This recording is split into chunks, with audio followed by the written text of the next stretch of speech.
creating wealth, freedom, and security using real estate investing. This is Get Real Wealthy. This is Quentin D'Souza and you're watching Get Real Wealthy. All right, so I wanted to try something a little different and take it in a different direction. This is going to be the way that I'm going to be doing videos in the future. So here is an article or an advertisement actually from 1973, and it is for a fully detached home in North York, which is in Toronto, in the Leslie and Finch area. This fully detached home sells for $16,745. This is 1973, remember, and it's available for immediate occupancy. If you want carpeting, it's worth $18,275, and if you have it with an attached garage, it's worth $19,495.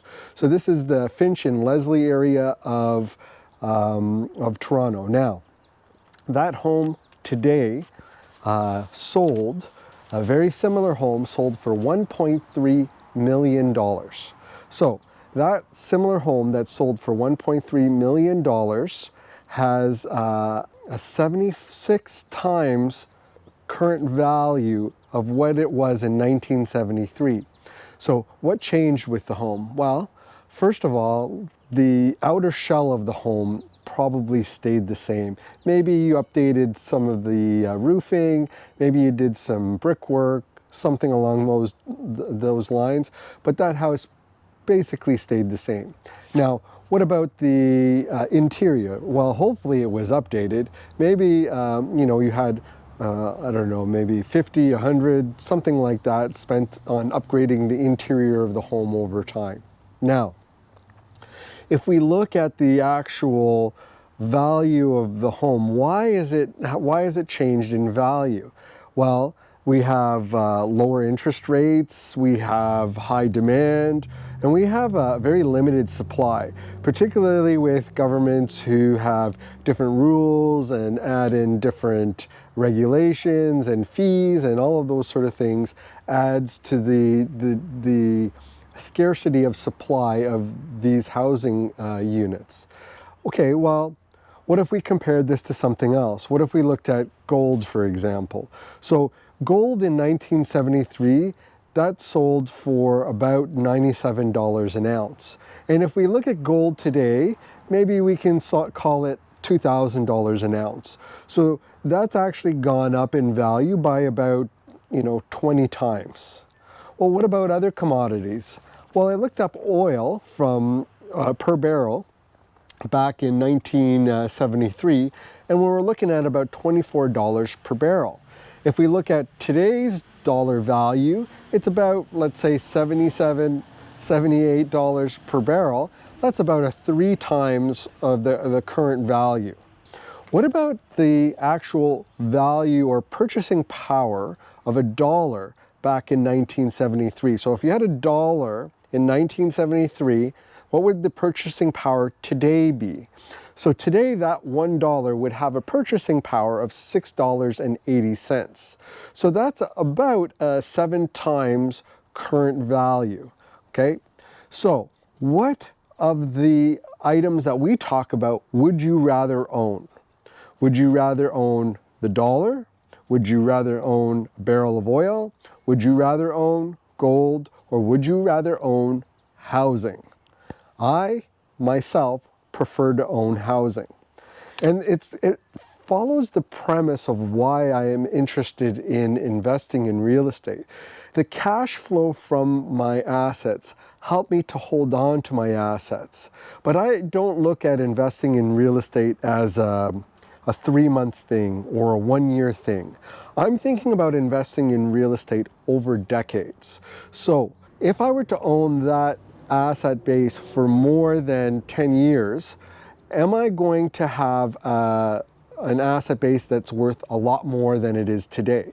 So if I have an asset base, let's say, that's worth $1 million because I own $1 million in assets, or I control $1 million in assets, and then the value of those assets 10 years from now goes up to $2 million, the debt that I have on that asset has gone down. I've been able to hold on to the asset because I've been cash flow positive on that asset for 10 years. And the equity that I have has increased tremendously. So if I haven't refinanced that asset, I still have $1 million of new equity, plus the equity that I've paid down over time through mortgage payment. The key to this game is longevity. If you can own an asset base for a decade or 2 decades, or in this example, 5 decades, you'll be able to see in an appreciating market that your asset base grows. So what I'm doing in my portfolio is I'm looking to grow it using multifamily apartment buildings so that I have a much larger asset base that I'm working from. And that asset base, just like the asset base in this example of a single family home, grows over decades. And if I can hold on to that asset base, my debt goes down, the value of the debt goes down, because just like the person who bought the house in 1973 for $17,000, the value of their dollar has also gone down about 700%, or 7 times what they purchased it for. So I would rather own that hard asset.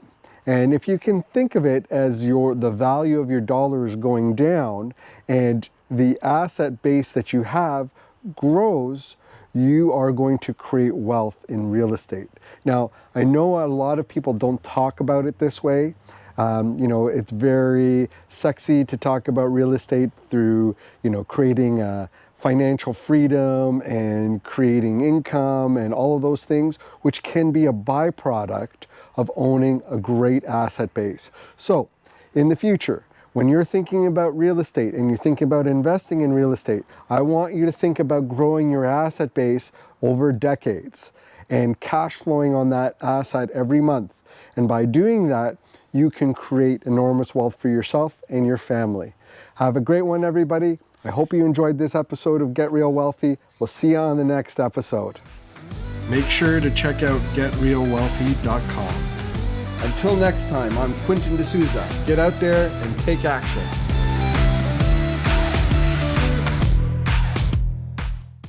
The views and opinions expressed in this podcast are provided for information purposes only and should not be construed as an offer to buy or sell any securities or to make or consider an investment course of action. For more information, go to getrealwealthy.com.